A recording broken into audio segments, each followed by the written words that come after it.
Right now, without a single new law being passed, and without a single politician ever standing at a podium and admitting it out loud, the money sitting in your bank account is quietly losing its value every single day. It isn't being taken from you through a tax bill you can see, a fee you can dispute, or a court order you can fight. It's simply silently disappearing a little at a time through a mechanism economists have a very specific, very old name for, the inflation tax. As of June 2026, the U.S. annual inflation rate sits at 3.5%, still well above the Federal Reserve's own long-stated target of 2%. That means every single dollar you hold, every dollar sitting in a low-interest checking account, is worth measurably less today than it was worth 12 months ago, and will be worth measurably less again a year from now. Nobody voted on this specific number. No ballot measure asked your permission. And yet this quiet, compounding erosion of purchasing power may be one of the most consequential, least understood economic forces shaping your entire financial life. This is the story of how inflation actually works, why some economists genuinely call it a hidden tax, who benefits when prices rise and who pays the price, and why understanding this single mechanism might matter more to your financial future than almost anything else in the news. If this video helps you understand something that actually affects your paycheck, your savings, and your future, do me a favor and share it with somebody who needs to see it. And subscribe to Economy Rewind History, because the more people understand how this actually works, the harder it becomes for anyone to take advantage of that confusion. Let's start with the basic mechanics, because you cannot understand why this matters until you understand exactly how it works. Inflation, in its simplest definition, is a general, sustained rise in the price of goods and services across an economy over time, which is functionally identical to saying that the purchasing power of each individual unit of currency is falling. If a loaf of bread cost $3 last year and costs $3.20 this year, that's inflation showing up directly in your grocery bill. But here's the part that rarely gets explained clearly. Inflation doesn't just happen to prices. It happens to money itself, because money is not a fixed, unchanging thing. It is actively created, expanded, and managed by institutions, specifically central banks and the broader banking system. And the total quantity of money circulating through an economy, relative to the total quantity of actual goods and services available, is one of the single most important forces determining whether prices rise, fall, or stay stable. When the supply of money in an economy grows faster than the supply of actual goods and services being produced, each individual dollar, on average, becomes worth a little less because there are now more dollars competing to buy roughly the same amount of stuff. This is not a controversial or fringe economic theory.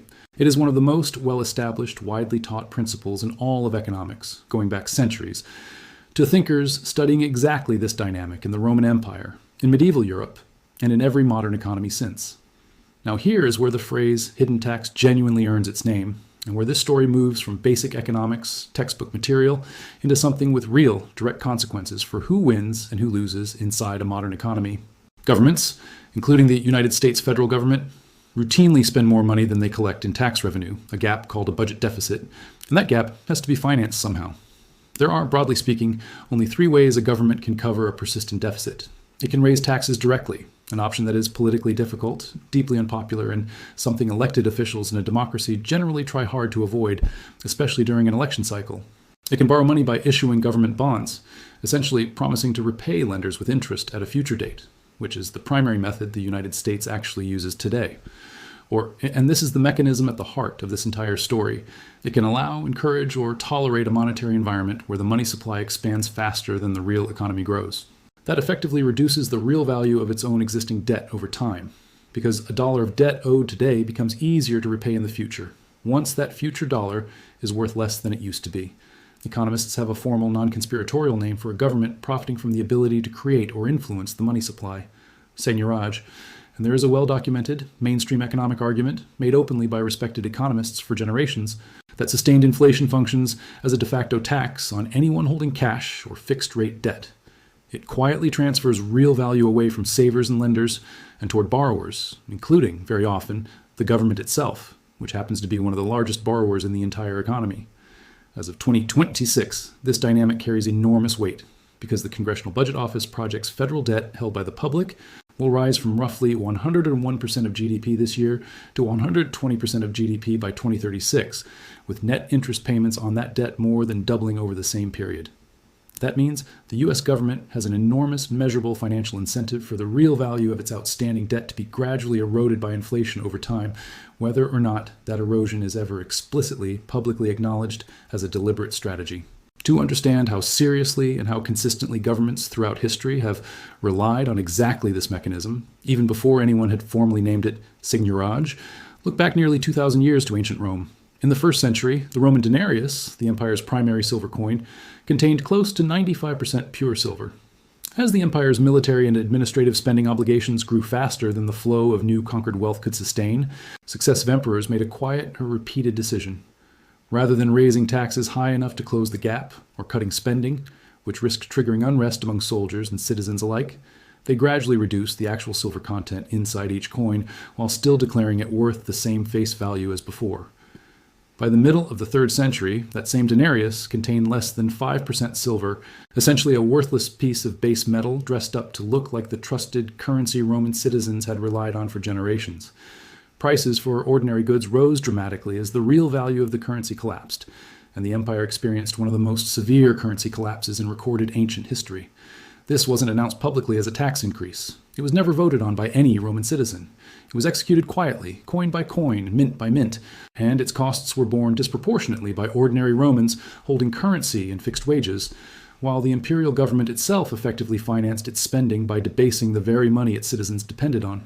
The most extreme and most frequently cited modern example of this exact dynamic spiraling completely out of control is Weimar Germany in the early 1920s. Following its defeat in World War I, Germany faced enormous reparations payments and a devastated industrial base, and rather than raising taxes enough to cover the resulting government deficit, a choice that would have been politically explosive in an already humiliated, war-weary nation, the German government, working with its central bank, allowed the money supply to expand at a staggering pace, printing new currency to cover its obligations. The result was hyperinflation so extreme that by November of 1923, prices were doubling roughly every few days. Germans famously needed wheelbarrows full of paper currency just to buy a loaf of bread, and workers were paid twice a day because their wages would lose meaningful value by lunchtime if they waited until evening. Savings that German families had spent decades accumulating were rendered completely, utterly worthless within a matter of months. This is the most extreme, cautionary version of the hidden tax mechanism this entire documentary is examining, and it stands as a permanent historical warning of what happens when the temptation to solve government financial problems through currency expansion is allowed to run completely unchecked, with no institutional guardrails in place to stop it. The United States has its own considerably less extreme but still genuinely instructive version of this same story, playing out across the 1960s and 1970s. Throughout the 1960s, the federal government dramatically expanded spending, funding the Vietnam War alongside a major expansion of domestic social programs, without raising taxes enough to fully cover either commitment, creating chronic, growing budget deficits. In 1971, President Nixon made a decision that fundamentally reshaped how American money worked. He ended the direct convertibility of the US dollar into gold, a policy known as the Nixon shock, effectively removing the last fixed physical anchor that had constrained how much currency the government and banking system could create. Freed from that constraint, and combined with a global oil shock in 1973 that quadrupled energy prices almost overnight, American inflation spiraled upward throughout the decade, eventually exceeding 13% annually by 1979. Ordinary Americans holding cash savings or working jobs where wages failed to keep pace with rising prices watched the real value of their earnings and savings erode year after year, while the federal government's existing debt obligations, denominated in dollars that were becoming worth less every year, became measurably easier for the government to repay in real terms. It eventually took Federal Reserve Chairman Paul Volcker raising interest rates to a punishing 20% to finally break the inflationary spiral, triggering a severe recession in the process, but ultimately restoring the dollar's credibility. Now let's bring this directly into the present, because this is not simply ancient or 20th century history. It is happening again, right now, in a form worth examining closely and honestly. Following the massive government spending programs enacted during the COVID-19 pandemic, combined with significant expansion of the money supply by the Federal Reserve intended to stabilize markets during that crisis, the United States experienced its highest inflation rates in over 4 decades, peaking above 9% in 2022. As of June 2026, annual inflation still sits at 3.5%, and core inflation, which strips out volatile food and energy prices, sits at 2.6%, both still meaningfully above the Federal Reserve's own stated 2% target, nearly 4 years after the initial post-pandemic inflation surge began, with recent tariff policies contributing additional upward pressure on consumer prices, according to multiple economists tracking the data. Meanwhile, the federal government's own debt trajectory, that projected rise from 101% to 120% of GDP by 2036, sits in the background of every single one of these inflation readings, creating a structural, ongoing incentive whether or not any individual policymaker consciously frames it this way, for a modest, persistent level of inflation to continue quietly reducing the real burden of that debt over time. This is precisely the uncomfortable tension at the center of this entire story. The same government that borrows trillions of dollars also holds significant institutional influence over the monetary and fiscal conditions that determine how much that debt is actually worth once it comes due. A relationship that doesn't require any secret meeting or conspiracy to function exactly as described, because it emerges naturally from the basic structural incentives built into the system itself. It's important, in the interest of complete honesty, to walk through exactly who wins and who loses from this dynamic, because the effects of inflation are never distributed evenly across the population, and understanding that uneven distribution is the entire point of calling it a tax in the first place. The clearest losers are people holding cash and fixed-rate savings, particularly retirees and lower-income households who keep a larger share of their limited assets in cash or low-interest savings accounts, rather than in stocks, real estate, or other assets that tend to rise in value alongside or faster than inflation. Workers whose wages don't rise as quickly as prices experience a genuine, if often invisible, pay cut every single year that inflation outpaces their raises, even though their nominal paycheck number stays the same or even grows slightly. The clearest winners, meanwhile, are borrowers holding fixed-rate debt, because inflation erodes the real value of what they owe over time, meaning a fixed mortgage payment that felt significant when you first signed it becomes measurably easier to afford in real terms after several years of rising prices and rising wages. And the government itself, as the single largest debtor in the entire American economy, structurally benefits in exactly the same way any large borrower benefits from inflation eroding the real value of what it owes. A dynamic that holds true regardless of which political party currently controls the White House or Congress, because it's a function of the debt itself, not of any particular administration's stated intentions. Now, in the interest of genuine fairness, because this documentary exists to inform rather than simply provoke outrage, it's essential to present the other side of this argument clearly and honestly. Mainstream economists and central bankers do not view moderate, targeted inflation purely as a cynical wealth transfer scheme, and there are genuinely serious, widely respected reasons why most modern central banks, including the Federal Reserve, deliberately target a small positive inflation rate around 2% rather than aiming for zero inflation or outright deflation. The primary argument is that a small buffer of positive inflation gives central banks room to cut interest rates during economic downturns without immediately hitting the mathematical floor of 0% interest rates, providing a genuine tool for fighting recessions that would be far less available under a policy of zero or negative inflation. There's also a well-documented historical concern about deflation, a sustained fall in prices, which sounds appealing on the surface, but has often been associated with severe economic stagnation.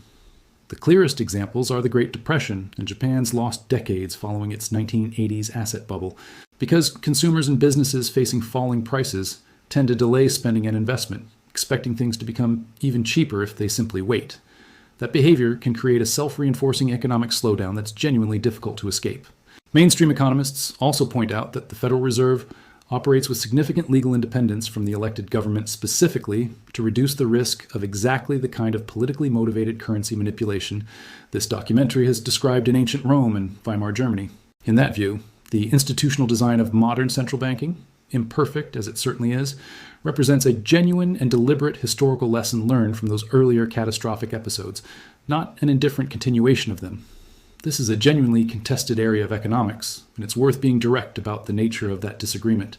Some economists, particularly within what's often called the Austrian school of economic thought, along with certain public choice economists who study the incentives facing elected officials, argue forcefully that even modern central bank independence does not fully eliminate the structural temptation for governments to prefer inflationary financing over politically painful tax increases or spending cuts. Other economists, representing the mainstream Keynesian and monetarist traditions that dominate most central banking institutions today, argue that modern inflation targeting transparent communication and central bank independence have made outright currency debasement of the kind Rome or Weimar Germany experienced essentially impossible in a well-governed modern economy.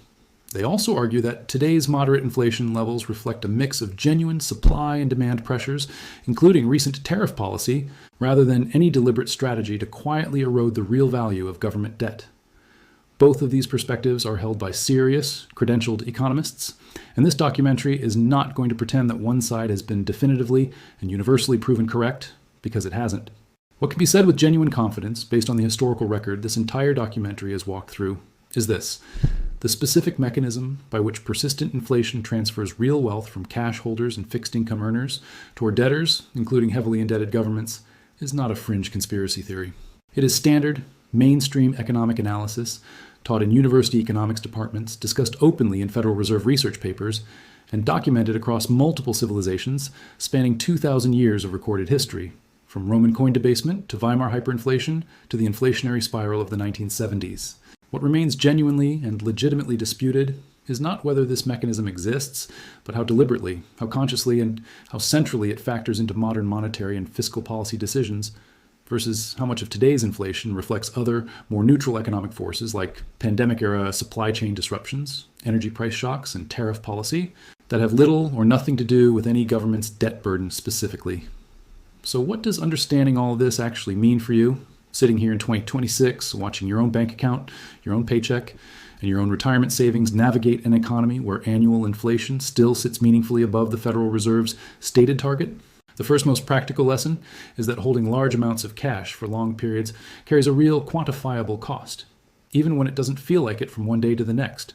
That cash loses purchasing power every single year, inflation remains above zero, a cost that becomes especially significant for money sitting in low-interest checking or savings accounts, rather than accounts specifically designed to at least partially keep pace with inflation. The second lesson is that understanding the difference between your nominal income, the actual dollar figure printed on your paycheck, and your real income, what that paycheck can actually purchase after accounting for inflation, is essential to accurately understanding whether you're genuinely getting ahead financially or simply treading water while the numbers on paper appear to be growing. The third lesson is that government debt levels and inflation are not two separate, unrelated news stories. They are structurally connected in ways that mainstream economics has understood and documented for centuries, meaning headlines about rising national debt and headlines about persistent inflation are, in a very real sense, chapters of the same underlying story. And that story deserves to be understood as a whole rather than treated as two disconnected topics. The fourth lesson, and perhaps the most important one, is that this entire mechanism operates most effectively, historically, precisely when ordinary citizens don't fully understand how it works. Because a population that clearly understands the relationship between government debt, money creation, and the erosion of its own savings is a population that can meaningfully demand transparency, accountability, and better policy from the people it elects. Exactly the outcome this video was made to help make a little more possible. So is the hidden tax of inflation a government conspiracy? A deliberate, coordinated scheme to quietly steal from its own citizens without ever saying so out loud? The honest, balanced answer, resisting both blind trust in institutions and reflexive cynicism toward them, is that no serious, credible evidence points to some secret, coordinated plot inside the Federal Reserve or the U.S. Treasury explicitly designed to defraud the American public. What the historical and economic record does clearly show across Rome, Weimar Germany, the 1970s, and today is a genuine, well-documented structural pattern. Heavily indebted governments have, again and again throughout recorded history, found themselves with a powerful financial incentive to tolerate and at times actively encourage a level of currency expansion that erodes the real value of what they owe. And that same currency expansion, regardless of the specific intentions behind it in any given era, has consistently and measurably transferred real wealth away from ordinary savers and toward borrowers, very much including the governments themselves. Whether you view that pattern as a deliberate hidden tax or simply an unavoidable difficult trade-off embedded in how modern monetary systems function, the actual measurable effect on your own savings, your own paycheck, and your own financial future remains exactly the same either way. That effect is real. It is measurable. And it deserves to be understood by far more people than currently understand it. If this video helped you see something in your own financial life a little more clearly, please take 30 seconds to share it with someone who could use it too, a parent, a friend, or anyone trying to make sense of why their paycheck never quite seems to stretch as far as it used to. And subscribe to Economy Rewind History, because understanding how money actually works isn't a privilege that should be reserved for economists and central bankers. It belongs to everyone whose life it quietly shapes every single day.